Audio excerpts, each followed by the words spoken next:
was sentenced to 111 months in prison, and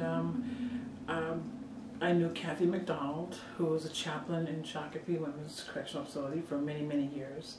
She said, would it be okay if I introduced you to a spiritual director? And I said, yeah. So then a few weeks later, I got a letter in the mail, and then it was Sherry.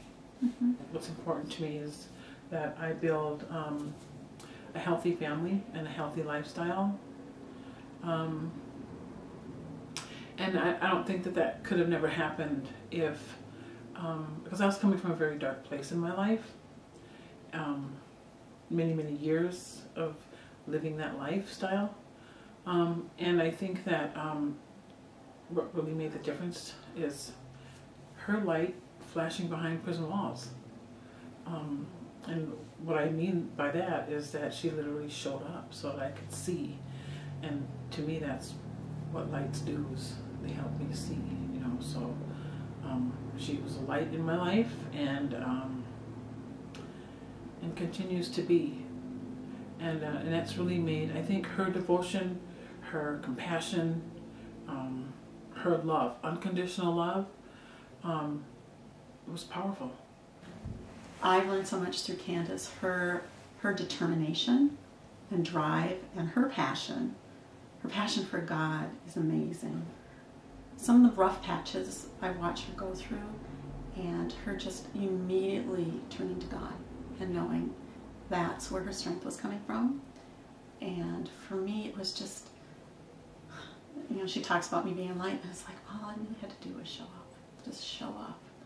And kind of just be ears, listening ears, and in some ways it was so simple.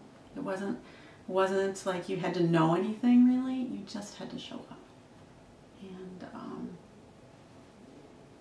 anybody can do that. And be open. I actually went through breast cancer during this process and time, and some of her friends actually, inmates, sent me presents and made me things, and yeah, so there's a ripple effect, which is, it's God. It's just all God. What really made an impact for me was she went to different parts of the world and still remembered me.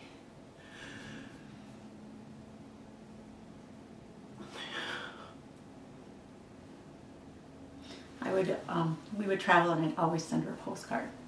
Yeah. She probably doesn't even know that there was women who she affected just by sending me a postcard, because they were collecting stamps.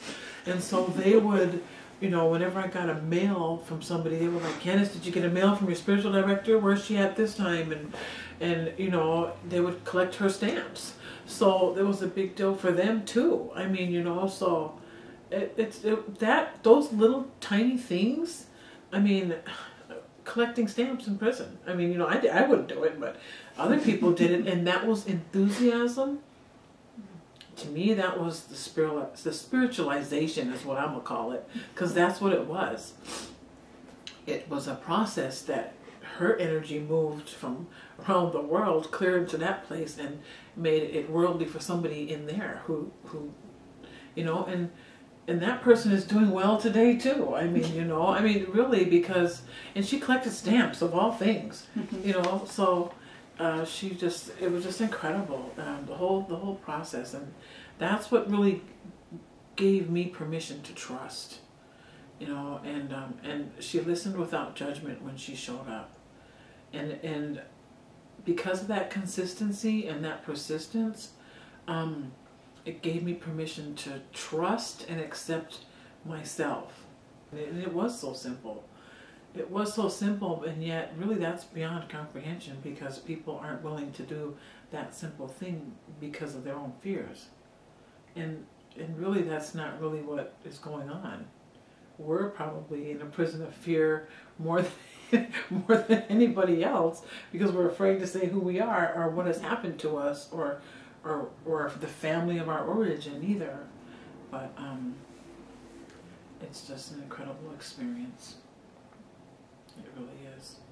And there needs to be more of it.